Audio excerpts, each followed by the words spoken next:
Good afternoon. It's Tuesday, the 25th of October 2016, just after 1 o'clock. Welcome to UK Column News. I'm your host, Brian Garish. With me in the studio, Mike Robinson. Well, the weather. We've got some interesting reports today. Apparently, Norfolk is sunny and absolutely calm and still, so looking particularly good with all the leaves on the trees.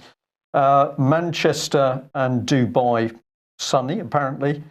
Plymouth here a bit cloudy, and Rhonda's on the gloomy side. So we've got a mixture across the scene. Holland also cloudy. So there we are. Well, it's getting cloudier for the white helmets because this is the Asia Times, and writing in the Asia Times is Christina Lin, who works for the World Health Organization. So this is a bit of an official stamp, shall we say, from the United Nations as to the status of the white helmets. So she's saying that the white helmets funded through the US State Department US aid to the tune of $23 million and $29 million from the UK government. Of course, in the last week or so, they've been given another £36 million on top of that. She goes on to say various disturbing videos and photos have emerged of white helmet members carrying weapons, celebrating with Al-Qaeda whenever they defeated Syrian army in battles, and standing by to watch as rebel jihadists conduct executions, and then immediately rushing forward to place the body in body bags. So she absolutely calling it for what it is, and I think this is a useful intervention from somebody in the United Nations. It is getting interesting. Let's bring on the Defence Secretary then, Mike, and have a look at what Mr. Fallon has been saying.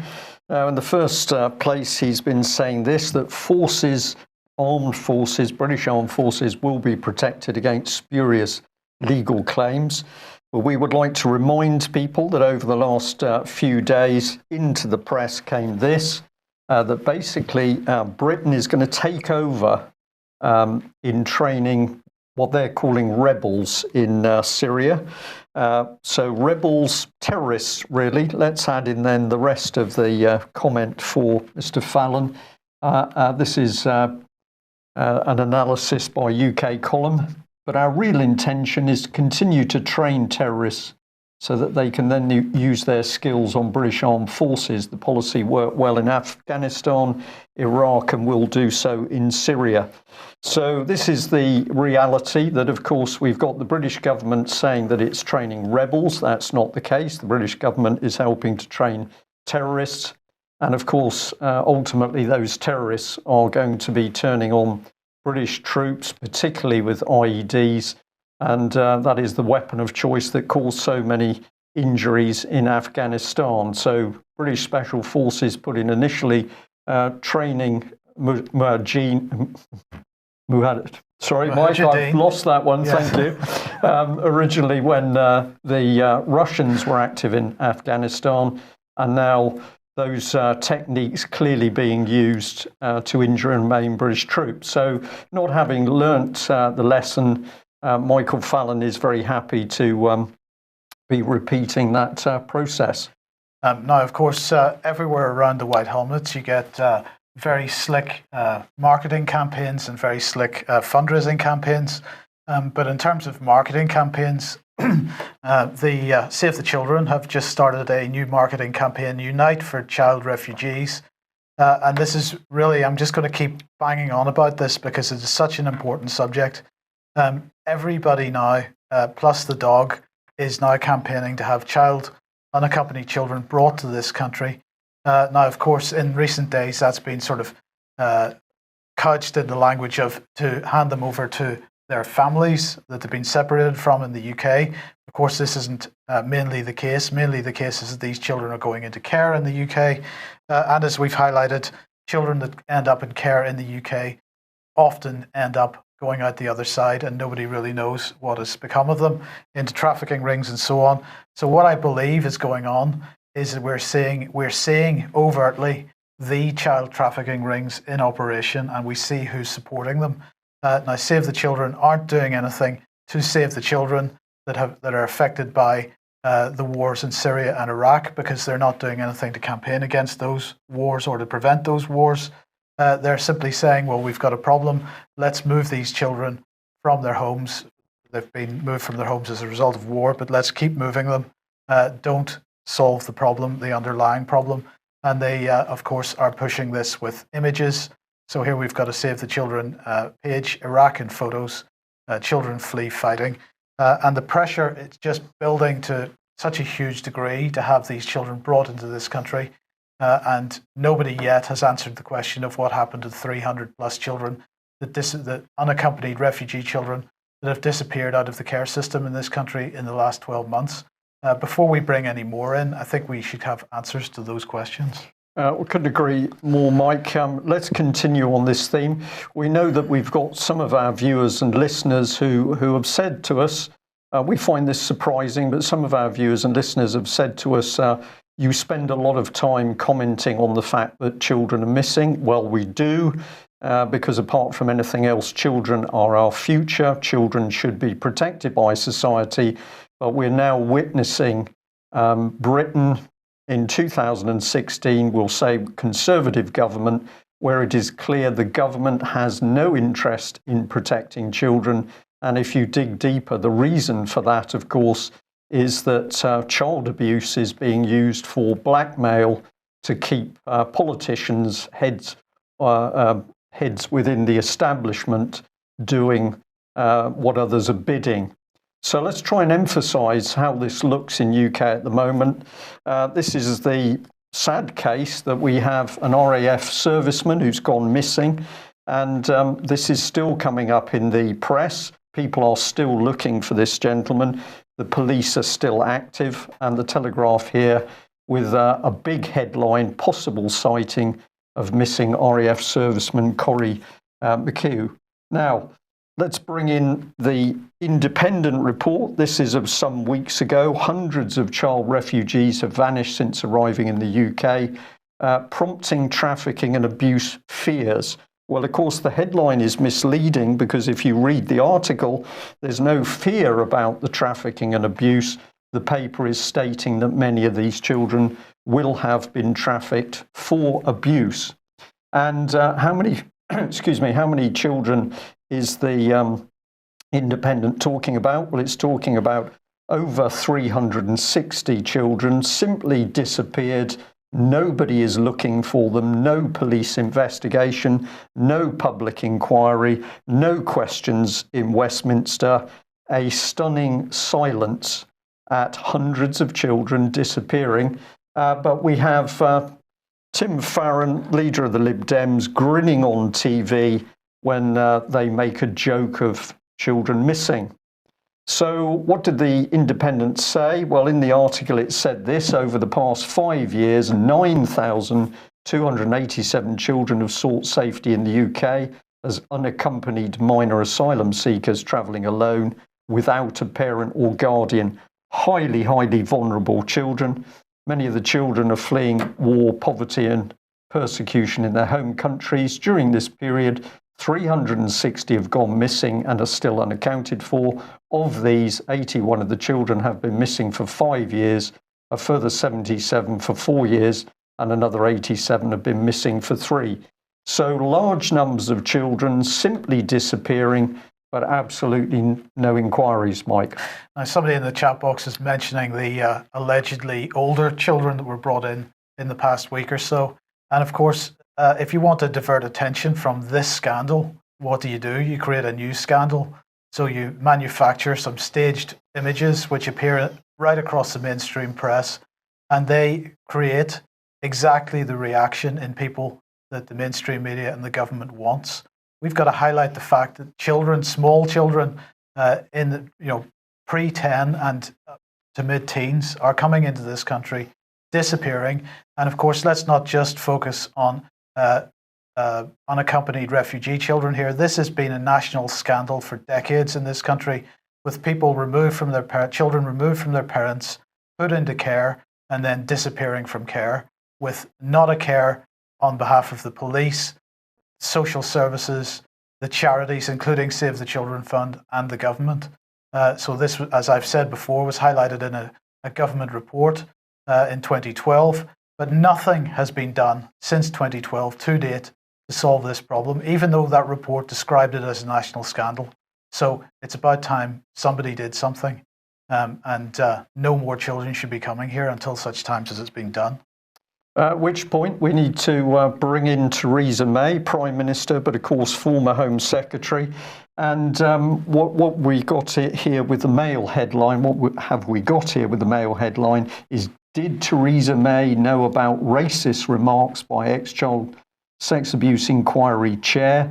So this is the attack on Goddard after she's left the inquiry.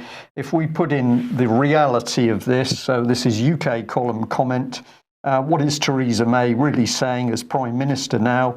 Relax, you Westminster establishment child abusers. I've done a great job of creating a merry-go-round child abuse inquiry that will never investigate any serious child abuse and will create confusion, disinformation and cover-up while paying the legal teams huge fees. So this lady has done a remarkably callous but very clever job in creating a child abuse inquiry that is doing nothing except swallowing up huge amounts of taxpayers' money and, of course, spewing out articles in the press which are nothing to do about apprehending people who are abusing children.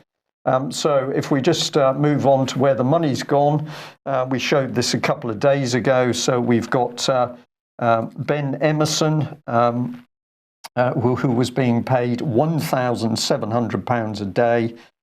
He's now another one that's left the inquiry. He's also working for the UN. We wouldn't particularly trust the UN, but vast amounts of money simply thrown away and no investigation into the children at all. And as our Metropolitan Police whistleblower said, of course, if the child abuse is being covered up by the police with the help of politicians, local authorities, and the very charities who say they are there to protect the children, there can only be one reason for this, and that is to ultimately protect the child abusers who are currently in power, in government, and at senior levels of the establishment, presumably including the courts and judiciary. Yes. Okay, let's move on to the South China Sea then. Now, we've been mentioning the Philippines quite a bit recently, and of course, the Filipino President Duterte has been making some pretty strong comments about President Obama and others. Well, this article in Bloomberg is pretty spectacular. They're saying the US can stay friends with the Philippines, they say. And what are they commenting on? They're saying, for a moment last week, Philippine President Rodrigo Duterte seemed to have orchestrated one of the most dramatic geopolitical shifts in Asia since the end of the Cold War. And they're referring to the fact that he seems to be realigning himself with China at the moment. And he basically seems to be telling the United States to go away. So he doesn't want US companies in the Philippines anymore. He doesn't want US military in the Philippines anymore. Well, this article had this to say, Brian, and you can tell me what you think of this, but it says, the Filipino military has a history of coup and little interest in replacing American weapons, logistical support and training with Russian and Chinese technology. American commanders are no doubt already reminding their Filipino counterparts that a radical break in relations would have strategic consequences. That, to me, sounded like a threat. It's an absolute threat, Mike. And of course, the American military, huge expenditure on military bases within the Philippines. And if they were to lose those bases, that would dramatically affect US power projection in that area. So I think this is the US at its best, which is somebody dares to challenge the opinion. The threats start. It's quite remarkable. There's been some particularly impressive YouTube clips with President Putin talking about this subject, that if you live in the world and you dare to go against American foreign policy, then you're going to get the big stick treatment, especially, of course, if you're a weak and vulnerable country, but not so quick with the stick if the problem has come from the direction of the Russians. But what he's saying, absolutely correct. America, world's policeman or world's bully? It's good question. It's perhaps debatable. Right, free trade. Now, free trade is becoming right to the centre of British policy. Well, we've been telling you that for over 9 months now, because that was what was made clear when Cameron produced his document on the renegotiation with Europe prior to the referendum. But unfortunately, or fortunately, depending on your point of view, these free trade agreements don't seem to be making much progress. So here's Greek press here. And I wanted to highlight this particular article because they begin by saying, for once, Greece could not be blamed for scuppering a major agreement in Brussels. So Greece can't be blamed, and absolutely right, because it's actually a Belgian principality or Belgian region which is causing the problems. And of course, this time we're talking about CETA, the Comprehensive Economic Trade Agreement, which is the trade agreement between the EU and Canada. And unfortunately, Belgians, or at least one section of them, don't particularly like it. And so they have put the kibosh on it, and it is not going to, at least it certainly doesn't seem to be progressing. So what was said yesterday, it will not be possible for the agreement to be made yesterday. And this is according to the president of Wallonia's parliament, André Antoine. And he said that there's a huge mishmash of text. This is not serious international law. Secondly, ultimatums and threats are not part of democracy. We want a deal, we want a treaty, but we want to negotiate it with a minimum of courtesy and respect. So really, the EU been trying to push this through with the usual bully boy tactics, and at least one section of Belgium not having it. And I'm pretty impressed that one small section of Belgium is holding the rest of the EU to ransom effectively. Can we just say there, isn't this a wonderful example of the fact that small groups of people properly motivated and saying, no, we're not having it, can cause huge problems? And if more people did it, took an example from Belgium there, we would be doing a lot more. Absolutely. Now, of course, Britain is positioning itself to be Global Britain. The hashtag from Theresa May is hashtag Global Britain. And right at the heart of Global Britain is free trade agreements. Priti Patel, we like to have her on. We've had her on quite a bit recently because she's the new International Development Secretary. And she has decided that international aid budgets should be used to promote these free trade agreements. So some of the £12 billion foreign aid budget, she says, is going to be used. Our focus, of course, she says, is on poverty reduction, but that doesn't mean we should exclude the whole area of trade and trade opportunities. And she went on to say, British soft power is exactly where the Department for International Development and our aid and other relationships around the world come together to deliver in our national interest and deliver for Britain when it comes to free trade agreements, but also life post-Brexit. And of course, the fake Brexit, the psychological operation, which continues, that we're coming out of the EU. This is being used as the excuse for everything, and it's being used as the excuse to promote these free trade deals. Now, various people have commented on this. Priti Patel has no mandate or evidence to fundamentally change the way UK aid is distributed. She seems fixated on imposing her dogma for the free market over the clear evidence that UK aid is is the most efficient and effective in the world. Well, we can debate that. But Patel herself went on to say, we have to make sure that our aid works in our national interest and also works for our taxpayers. Much more openness, much more transparency, much more accountability. Well, perhaps we could start, Ms. Patel, with you telling us where the aid money, the £32 million of non-humanitarian aid that's gone to the White Helmets, what is that going to be spent on exactly? But in the meantime, it is a bit obscene that aid money, which is obscene in any case, but it's particularly obscene when it's being spent on these free trade agreements like TTIP, CETA, and the rest. Or terrorism. Well, indeed. Well, just remind people on the soft power statement, it was Boris Johnson who said at the Conservative Party's conference last month, he set out a vision of Britain as a soft power superpower, projecting values through influence, ideas and the power of persuasion. If there was ever a time and a place for exercising our national soft power, that time is now, and the place is Mosul. So Yes. this is pretty clear what's going on here. There was at one stage a European Union document which talked about the use of soft power through the EU and in fact through spheres of influence in the world. And the basic statement was that whilst America relied on hard military power and might to achieve its objectives, the EU was much better at using soft power, which they described as a hidden hand, and that soft power would get inside countries and start to deconstruct or insert the new values. That was a document that disappeared from European websites and registers, but I do remember seeing the basic text of it. And of course, this mirrors what we're seeing at the moment, except Britain saying, well, we're going to do it alone, or we're going to do it simply not recognising we're still part of the European Union. Right. Constitutional stuff. Chris Skidmore, who is the Minister for the Constitution, apparently, even though, as we've said this before, even though he would say we don't have one.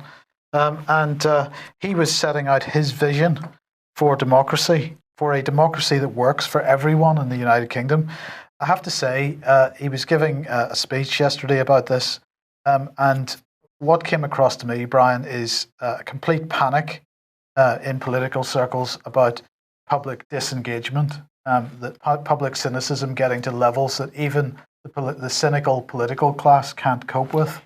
And it's fascinating. So he said, as Minister for the Constitution responsible for democratic engagement, I want to start by thanking everyone in this room for the work that you do and continue to do to ensure that our democracy is one of the strongest in the world today. And he was talking about panicking over engagement. Our democracy has never been so clear, so overwhelming, and yet already we face calls seeking to undermine the results. Some critics claim that the public were misled, like he's talking about Brexit, of course, with calls to establish a so-called Office of Electoral Integrity, a truth commission to oversee elections. Yet this is talking down the British people as if they're unable to make their own minds up in a democratic election and need to be told how to think. I want to share with you today the government's vision for how we intend to ensure that democracy works for everyone. These broadly fall into four key pillars. First of all, equal seats, the boundary reviews. So we're going to, because of course that's pretty democratic, to review the boundaries to make sure that only certain parties win in certain areas. That's democratic. Votes for life. Because the government's going to ensure that British citizens who've moved overseas are able to register to vote in future elections. Every voice matters, so they're going to reach out in communities, including those who feel socially excluded, and encourage and empower them to have their say, ensuring no community is left behind. A clear and secure democracy will continue to drive improvements in our electoral registration system to ensure it's fit for the 21st century. So this is all great stuff.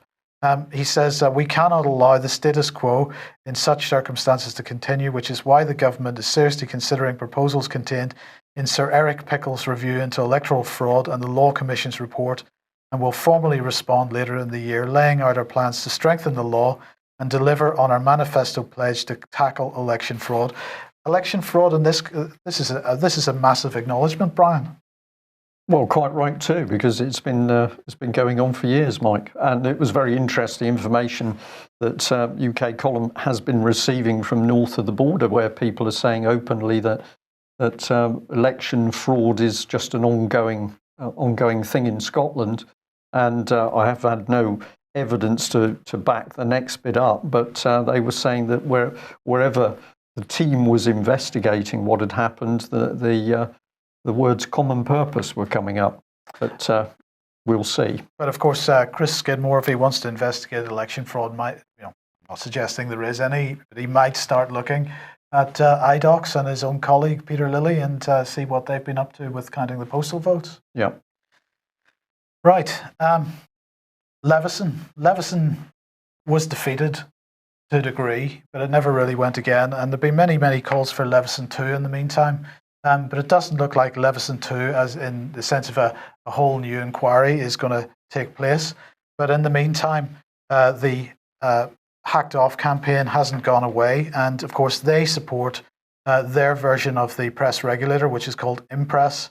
And what they intend to do is to seek formal backing from the Press Recognition Panel. This is a quango set up by the government in sort of following Leveson, and it makes a decision about who the press regulator is going to be and so on. So Karen Bradley, who's the Culture Secretary, would then have to decide whether to activate regulations according to this Mail article, which would see, quotes, newspapers face exemplary damages if they're sued for libel. So basically, what if Impress have their way and the Hacked Off campaign, the Media Standards Trust, if they have their way, it would allow the triggering of Section 40 of the Crime and Courts Act, which would mean that any newspaper that didn't sign up to Impress would have to pay the legal fees of a complainant who sued them for libel, whether they won or lost. Right. Well, this of course is to protect the elites from any form of investigation because they become too dangerous. The wealthier they are, the more secure they are, and hence our reports on the abuse of children, because point a finger at these people and big problems. But then, of course, we can see power by Cliff Richard being able to go into House of Lords and have a little secret meeting, and as a result, the head of the Crown Prosecution Service, Alison Saunders, simply says, yes, we need to change the law. So we're entering a very interesting period in UK constitution and law. Well, UK column is going to say we have reported and warned about the attempts to control the press. So we're just going to remind people that these are some of the diagrams that we've put up, trying to warn people of the networks of individuals clearly working together to take control of the press.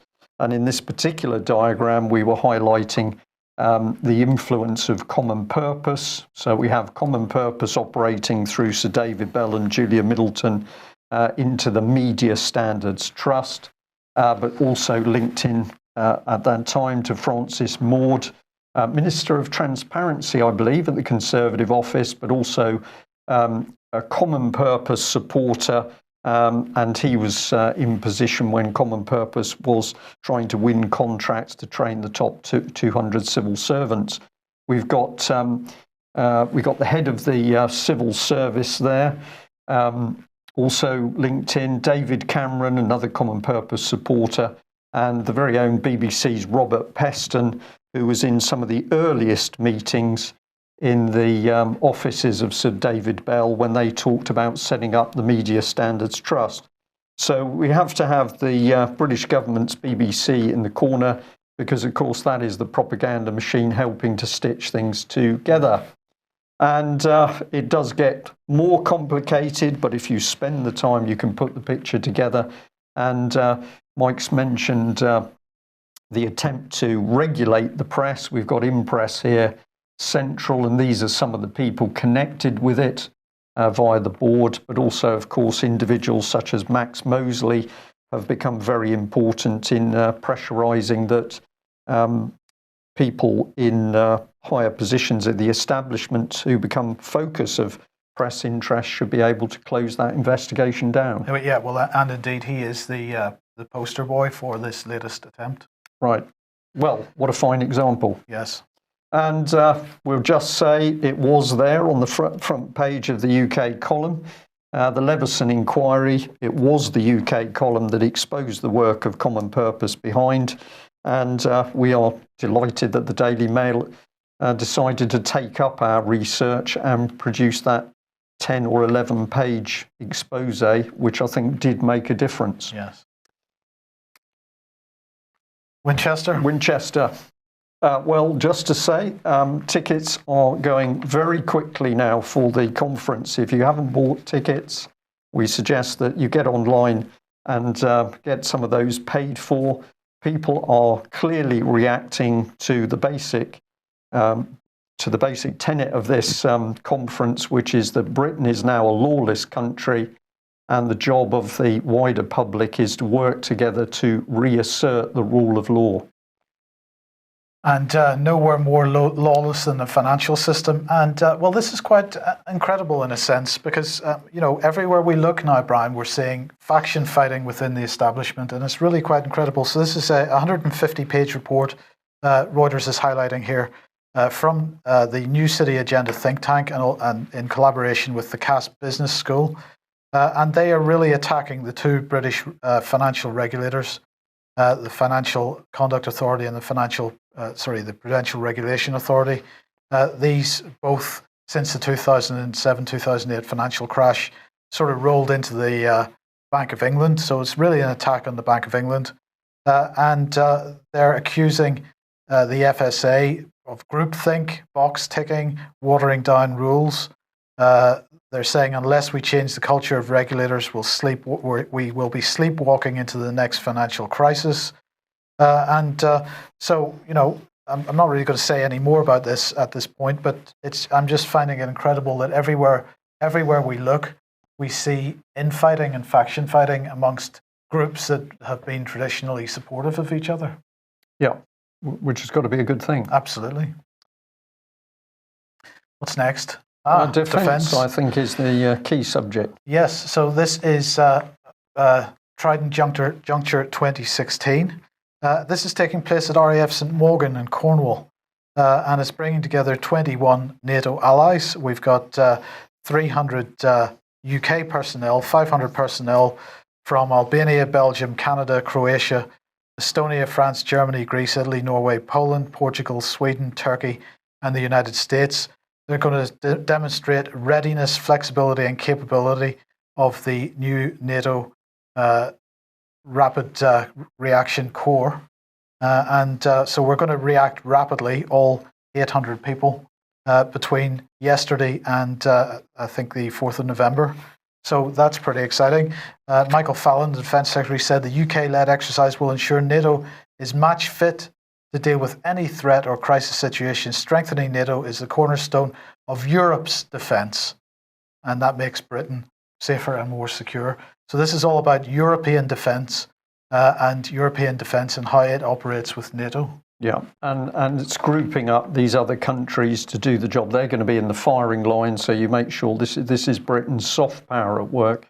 But an amazing mix of countries there, Mike, and I'm pretty confident in saying that within a few days there will be utter chaos in the communication system, because that is the way it always worked the moment NATO exercises started to encompass more than 3 or 4 of the most central and professional military. So I don't think we need to worry anymore. They've got Google Translate working in real time. It must be fine. Okay. Well, of course, while Michael Fallon is boasting that, let's not forget that Royal Marine Sergeant Alexander Blackman remains in prison, and many people, including, of course, many of his colleagues, campaigning to get this man released. Let's remember what this means. It means that you sign up for the British military, you go and fight the wars created by Tony Blair or Gordon Brown or David Cameron, and you put a foot wrong, you're going to end up in a court and in prison, excuse me, whereas, of course, Mr. Blair and others who created the wars in the first place are simply making millions touring the world giving speeches. So we think, excuse me, that we have a little bit of a problem with this at the moment. Definitely suffering from a frog this morning, bear with me. So Friday coming up from 11:30 to 2 o'clock, there's going to be another rally for Sergeant Alexander Blackman, which will be at Westminster. These are extremely well disciplined, so these will be colleagues coming together to express their concern. He's still in prison. There will be some talks to the public present, but the idea is that this is carried out in a very quiet, professional, disciplined way. And these men are quite right, of course, that what sort of government have we got, Mike, that imprisons members of the armed forces who've served their country? It's pretty horrible stuff. And let's contrast it, of course, with what happens if you set up a company which is ripe to get government business. So here is the Red Snapper recruitment organisation that's been recruiting all of the legal teams used to prosecute the troops. So let's bring him up on screen. Here he is, Michael Fallon. And of course, he said forces will be protected against spurious legal claims.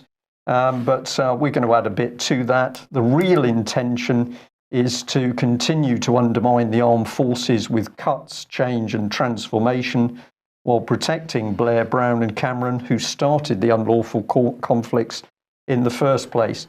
And of course, he's particularly happy that Chilcot did such a great job producing thousands and thousands of pages which showed nothing. And let's just remind people that that inquiry took place. What did it ultimately achieve? Nothing. Nothing. But the same government can put a Royal Marine sergeant who served in a particularly unpleasant battlefield, can put him in prison. So this is the elite. This is Tony Blair's unelected elite that he said he was going to create. These people are simply in power in Westminster. They regard themselves above the law, whether it's creating wars overseas or, for some of them, abusing children. Dangerous times. Where does that take us? Well, we can expect the BBC to report on some of this, or maybe not. We decided to have a look at the BBC's website today, and it's hard to find anything of substance on it. Of course, third runway at Heathrow was a very big issue for the BBC, but the rest of it is sort of mind-numbing articles here. We've got the 30-second chat triggering weight loss. We've got the Calais camp, Heathrow there, Hong Kong trial shown a torture video. Well, we can talk about who's murdering who in Hong Kong. We can't look for the missing children. And on it goes. They've got to bring in the papers because presumably with 3.65 billion, they can't get enough news in. And it goes on. We've got cancer scares. We've got UK's budget tightrope, which you've reported, Mike. And then we've got video clips, most of which are complete dross, is the word I like to use. So if the website's not enough, we need to have a look at their Twitter page. And I'd encourage people to go and have a look at this, because if you look carefully at the image at the top, the banner image, you can see the busy BBC studios where a very large number of the desks are empty. So I don't know whether that's people away for a coffee break, or perhaps they're on holiday, or simply not bothered to turn up. But despite these massive facilities, almost no real news at all. But I did pick up on Chris Grayling there. And if we click on his little video clip, he had this to say: "We believe a third runway for Heathrow is the best option for our future, the best option for the whole country. It's going to give better connectivity to the regions of UK and to provide the best trade links to the world." So I think if you just think those comments through, Mike, there's some extraordinary statements. We need a third runway at Heathrow to connect people in London with people in Truro, for example. We've got a tiny country. We need this new runway in order to connect people together in Britain. I don't think so. He then says we need the third runway in order for Britain to be able to trade properly with the rest of the world. I'm not sure how that works either. So if we look at the rest of the tweeting, just to show you how bad it is, we've got Nottingham in Parliament apparently, because Nottingham doesn't get enough coverage apart from child abuse, but nobody wants to talk about that. So they're having a special Nottingham in Parliament Day. We've got people killed on a ride. I think this is in Australia. Clearly important news for Britain because it's more death mainly.